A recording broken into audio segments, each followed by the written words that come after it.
पुस्तक धारणी तुम्हें लाज है तेरे हाथ।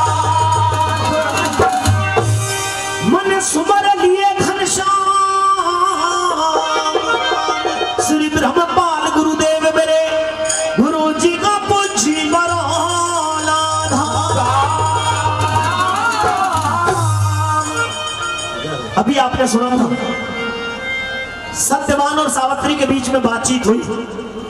सावित्री ने कहा कि मैं तुमसे विवाह करना चाहती हूं, तो सत्यवान ने कहा कि हूं तो मैं भी राजा की संतान, मैं राजा धूम्रसेन का लड़का हूं, लेकिन हमारा राजपाट छिन चुका है, मेरे माता पिता आंखों से नेत्रहीन है। अगर तुम मुझसे शादी करना चाहती हो तो मेरे साथ झोपड़ी में रहना पड़ेगा, पिता के घर से कुछ दान दहेज लेकर के नहीं आओगी, और मेरे अंधे माता पिता की सेवा करनी पड़ेगी। तो सावित्री ने वचन दिया, ठीक है मुझे मंजूर है। दोनों के बीच में बातचीत हो गई। हंसी खुशी सावित्री अपने घर पर पहुंची, बेटी के चेहरे पर मुस्कान देखी। राजा अशुपति समझ गए कि सावित्री जिस कार्य के लिए गई थी उसका वो कार्य पूर्ण हो गया। पूछने लगते कि बेटी तुम जिसको अपना जीवन साथी पसंद करके आई हो कौन है, वो कहां का है, उसका नाम क्या है? तो सावित्री ने बताया कि वो राजा धूम्रसेन का लड़का है, उनका राजपाट छिन चुका है, उसके माता पिता आंखों से नेत्रहीन है, वो बेहद गरीब है, मुझे उसके साथ गरीबी में ही रहना पड़ेगा। मैं उसको वचन देकर के आई हूं, उसका नाम सत्यवान है। जब सत्यवान का नाम सुना तो नारद मुनि वहीं पर विराजमान थे। कहने लगते कि महाराज जिस सत्यवान का नाम सावित्री ने लिया है, जिसके बारे में बताया है, उस सत्यवान के साथ में सावित्री का विवाह मत करवाना। लेकिन क्यों? क्योंकि उस सत्यवान की आयु केवल 1 साल बची हुई है। 1 साल बाद में वो इस दुनिया को छोड़ जाएगा। लेकिन सावित्री ने कहा कि मैं तो उसको अपना पति मान चुकी हूं, चाहे वो 1 वर्ष जिए, चाहे 1 महीना जिए, चाहे वो 1 सप्ताह जिए, चाहे वो 1 दिन जिए, मैंने उसको अपना पति स्वीकार कर लिया है। मेरी शादी होगी तो सत्यवान के साथ ही होगी। राजा अशुपति ने क्योंकि बेटी को वचन दिया था, इसलिए बेटी की खुशी के लिए सत्यवान के साथ में सावित्री की शादी करवा दी। सावित्री की शादी होने के बाद में दोनों का रहना सहना शुरू हो गया। रहते सहते काफी दिन बीते। वो दिन आता है जिस दिन सत्यवान की आयु का वो अंतिम दिन था। उस रोज क्योंकि सावित्री को तो उसी समय पता चल गया था कि तेरे पति की आयु का अंतिम दिन कौन सा है, उस रोज सावित्री अपने पति का साथ छोड़ना नहीं चाहती। जिद कर रही है कि आज मैं भी आपके साथ में बियाबान जंगल में चलूंगी। तो यहाँ पर सत्यवान समझा रहे हैं, दोनों के बीच में सवाल और जवाब हो रहे हैं। सुनेंगे इस रागनी के द्वारा कैसे बता।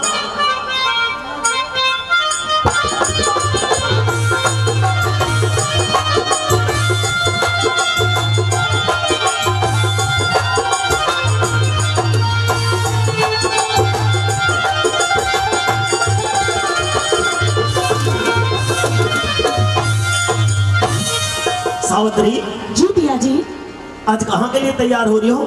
जहाँ आप जाने के लिए तैयार हो रहे हो। मेरा तो रोज का काम है कि मैं तो जंगल में जाता हूँ, लकड़ियाँ काट करके लेकर के आता हूँ। तो इसलिए आज मैं भी आपके साथ जाऊंगी।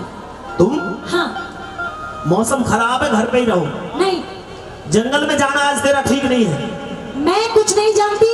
मैं आपके साथ जाऊंगी। मैं जल्दी आ जाऊंगा, तू चिंता मत कर। मैं भी आपके साथ जल्दी आ जाऊंगी। उधर से आज तेरे एकदम से क्या जिद हो गई है कि जो तू चलने के लिए कह रही है? आज पिया जी मेरा मन कर रहा है कि मैं आपके साथ जाऊं। आप एक काम करना, आप लकड़ियां काटना, मैं चुन चुन कर उनकी है ना एक गठरी बना दूंगी बड़ी सी, और फिर दोनों लेके आ जाएंगे। सावित्री जी, जिस समय तू इस बियाबान जंगल में आई थी ना जी, पहली बार तुझे मैंने देखा था जी, तेरी सेहत बहुत अच्छी थी जी। अब कमजोर हो गई हो। आपके फिक्र में सो गई हूँ पिया जी। और उसके बाद भी तू जंगल में चलने के लिए तैयार हो रही है, और ज्यादा कमजोर हो जाएगी। कोई बात नहीं, मान मेरी बात, तो तू घर पे रहे। मैं ऐसा होना चाहती हूँ जैसे आप हो, बिल्कुल स्लिम, ऐसे ही मैं होना चाहती हूँ। ना ना, मर्द और औरत के शरीर में बहुत फर्क हुआ करता है। ये कुल्हाड़ा मुझे दीजिए और चलिए मेरे साथ, मैं भी आपके साथ चलूंगी। तुझ पे कुल्हाड़ा नहीं चल पाएगा। क्यों नहीं चलेगा? तू राजघराने में रही है, मुझे आदत बनी हुई है, मुझे लकड़ियां काटने दे, मुझे अपना काम करने दे, तू घर पे रहे। मैं कुछ नहीं जानती, मैंने कह दिया तो कह दिया, मैं जाऊंगी तो जाऊंगी बस। जिद कर रही है आज तो। बिल्कुल। सुन मेरी बात। री हो गया गाते सूख के माड़ा, हो साजन दे दे मने कुल्हाड़ा। कुल्हाड़े की डाल कर, नहीं, मेरे साथ में चलने की डाल कर, तू घर पे रहे। मैं भी चलूंगी तेरे साथ में। मेरे साथ चलेगी? बिल्कुल। हो गोरी सजना कुल्हाड़ा तेरे हाथ में, हो जागा सूख के माड़ा, साजन सूख मने कुल्हाड़ा, मैं भी चलूंगी तेरे साथ में। हो गोरी सजना कुल्हाड़ा तेरे हाथ में, हो जागा सूख के माड़ा।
परेशान हो जाएगी।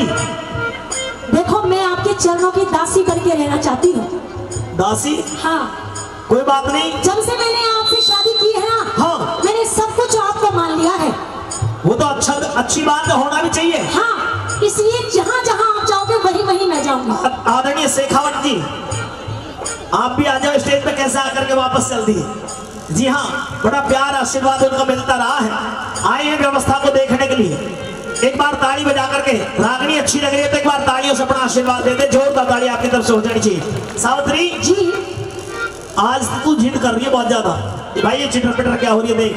देखिए पिया जी, मैं आपको पहले भी कह चुकी हूँ और फिर दोबारा से कह रही हूँ क्या कि मैं आपके बगैर एक मिनट भी, एक पल भी नहीं रह सकती। जहाँ आप जाओगे वहीं मैं जाऊंगी और मैं जंगल में जाऊंगी। अच्छा, हाँ जी, कहियो बता।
सूख के पाड़ा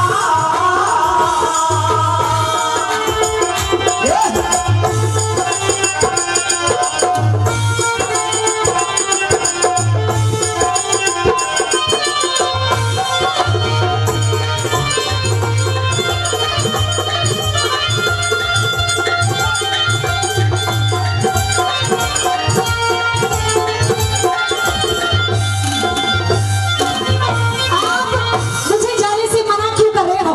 अरे आपने जब मेरे साथ शादी की थी तो 7 फेरे लिए थे कि साथ जिएंगे, साथ मरेंगे, हमेशा एक साथ रहेंगे। फिर आज क्या बात हो गई प्रिया जी? सावित्री जी कभी कभी मेरे दिल में बहुत कच्ची आ जाती है, इसलिए ये सोच करके कि तू एक राजा की बेटी होने के बाद में जी तुमने मुझ कमले को पसंद किया, मेरे साथ में शादी करके तुमने अपने सारे राजपाट के वो आनंद छोड़ करके और मुझ कमले के साथ में अपना जीवन बिताना स्वीकार किया। तेरी इस बात को देख करके, तेरे इस प्यार भाव को देख करके मुझे ये सोच हो जाती है कि पता नहीं मेरे कारण सावित्री भी तबाही भर रही है। ऐसा आप बिल्कुल भी मत सोचिए, क्योंकि मैंने आपके साथ शादी की है और जिंदगी भर आपका साथ निभाऊंगी। मैं आपसे कुछ कहना चाहती हूँ। मेरी बात सुनिए, पहले मैं कुछ मेरी सुनिए। कहिए। साथिया नहीं जाना तो जीना लगे, साथिया नहीं जाना तो जीना लगे। ओ मौसम है सुहाना, मौसम है सुहाना, जीना लगे, साथिया नहीं जाना तो जीना लगे, साथिया नहीं जाना ये जीना लगे।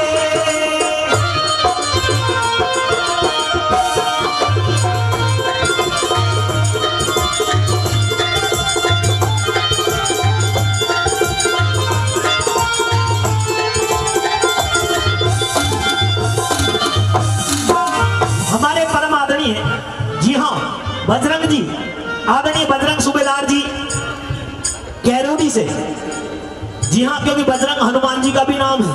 हनुमान जी महाराज के पावन धाम पर यहाँ पर विराजमान है। बड़ा प्यार आशीर्वाद आदरणीय बजरंग जी का हमें हमेशा मिलता रहा है, जिन्होंने 500 रुपए देकर के सम्मान किया। एक बार ताली बजा करके जोरदार ताली से उनका सम्मान बढ़ा दे, क्योंकि कैरोडी में भी आने का सौभाग्य मिला, खेम साहब महाराज के पावन धाम पर भी आने का और गाने का सौभाग्य मिला, और आज वीर बजरंगबली महाराज की कृपा से आप लोगों के प्यार स्नेह से इस पावन धाम पर भी आने और गाने का सौभाग्य मिला। अपना प्यार आशीर्वाद तालियों के माध्यम से देते हैं आदरणीय बजरंग जी, उनकी तरफ से 500 रुपए देकर के सम्मान किया गया है। बार बार तहे दिल से धन्यवाद करते हैं।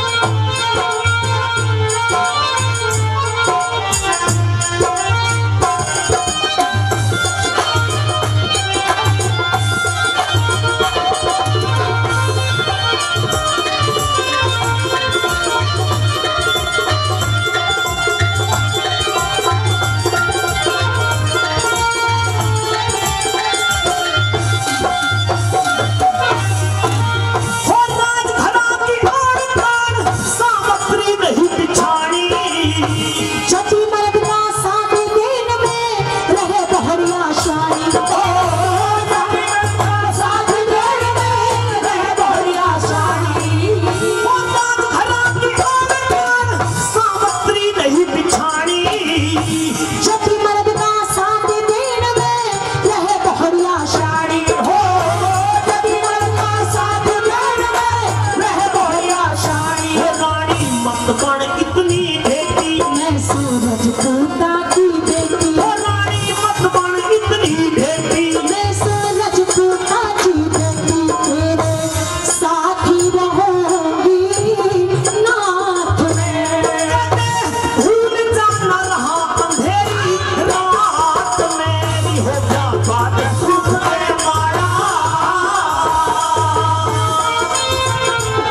पूरा। अगर अधिकार है तो अधिकार से आपके साथ जाने के लिए कह रही हूँ, मुझे चलने दीजिए। हाँ, अधिकार तो मानना पड़ेगा। बस। औरत का आदमी के ऊपर अधिकार हुआ करता है आधा बिल्कुल। हाँ, जीवन की साथी होती है, यानी कि जीवन साथी, तो जीवन साथी का जीवन जीने के लिए पूरा अधिकार होता है। जी, इसी अधिकार से मैं आपके साथ चलना चाहती हूँ। अच्छा, हाँ। कैसे चलोगी? सुनिए। कहिए।